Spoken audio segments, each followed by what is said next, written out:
1. I'm going to take an optimistic view. Let's assume that things go well. I would expect in 5 years, and we'll take it from the top of the networks, kind of working towards customers. I would expect that your global cores, if you will all be managed by SDN and NFV controllers. So you'll have the large switches running the core, but just for port density, all of the management would be done by controllers using SDN and NFV. As you move down, the legacy networks on the data side, those edges, maybe 50 to 75% run and managed by those controllers, all right? Install should be a lot easier. I mean, very generic equipment, a lot of process automation. As you go down to customers, the edge of the SDN NFV cloud probably is going to be in their wiring closet. So if you were doing an install today, the edge of that cloud will be in their wiring closet. That's cool. Right? From a services perspective, a lot of simple automation should be in place. We should have, virtual CPE, virtual firewalls, virtual WAN encryption. I mean, there's going to be a list of services that'll be virtual by the time we get at about 5 years, which starts getting a little more into the everything as a service model, right, but we won't be completely there yet. 2. Well, when you look at reliability, you also look at customer experience. And so from a customer experience perspective, we're looking at things 2 different ways. So first, all of our existing services, we're stepping back and looking at what we can do, reduce intervals, right? Improve the service acceptance process. Right now we're in a break-fix model for those type of services, and so we're exploring what is it that we can do better on behalf of customers. So from an end-to-end perspective on our existing sort of a la carte services, we're looking to simplify and improve that experience.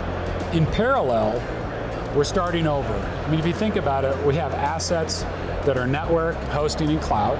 We're going to be delivering integrated solutions from customer to cloud. So across that, you almost have to stop and say, what does that experience really need to be? So we're going to say, let's build a company from scratch. If you could start over, but you had all these assets, what would that transformed experience look like? From how you approach a customer from sales, what does the ordering process look like? What are the intervals? Service activation, customer acceptance and training. Break fix hopefully gets diminished because of the ultra high availability we'll be putting into the networks, diverse across the board, whether it be on the access side, data centers. So end to end, those types of solutions should have minimal break fix exposure, which allows those what were repair teams today to build more of an extended team presence with the customer, which is what they want. They're really looking for an extended team relationship, not a break-fix relationship. So we're sort of starting from scratch.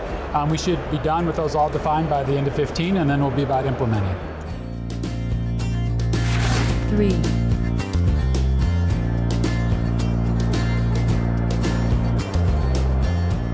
When I think of the current model with many of the vendors today, they bring in their roadmaps, and they're very excited about the roadmaps. I mean, they talk to lots of customers, and they try to come up with kind of a best fit roadmap for most of the industry. And then they spend a lot of time trying to convince customers why their roadmap is the better one. And while that model exists and in place, I think for CenturyLink, we'd like to see a little bit more dialogue and upfront discussion and have that roadmap better aligned with our roadmap. So when we look at what we're trying to accomplish from transformations in our network, as we introduce orchestration layers, as we introduce new things to transform our abilities, we'd like that to be more in concert with roadmaps with our vendors in partnership versus trying to be sold a roadmap that's more best fit for the industry versus best fit for CenturyLink. 4. That anything new has popped on the list.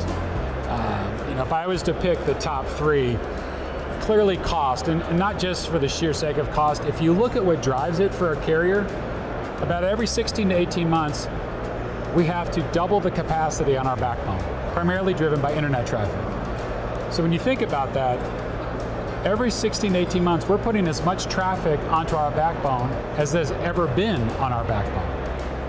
And so that requires a lot of effort on the part of manufacturers to continue to look for ways to drive down their cost curves, because that equation can't get off track, right?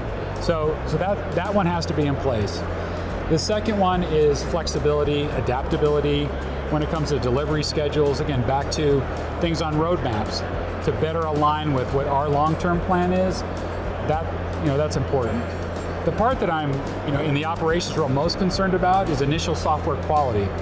So when we look at getting new devices into our labs, what we're finding is, initial vendor software quality isn't where it needs to be. It takes a little too long to cycle those through the lab to get them into the network. And if you look down the road and say, hey, we're actually going to a world where everything's going to be a service, all sort of software controlled, this is the one that from an operations perspective I'm most concerned about, because if we're struggling with some initial software quality today, it creates great concerns from an operations perspective as we look to have more and more of the network managed by software. 5.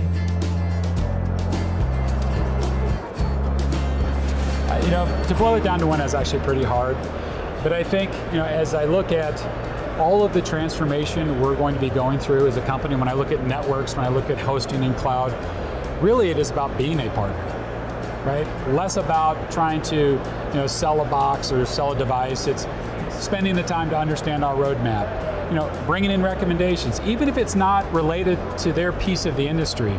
The one thing that vendor partners do well is they look around the industry, whether domestically or internationally, and they bring in information, help share insights.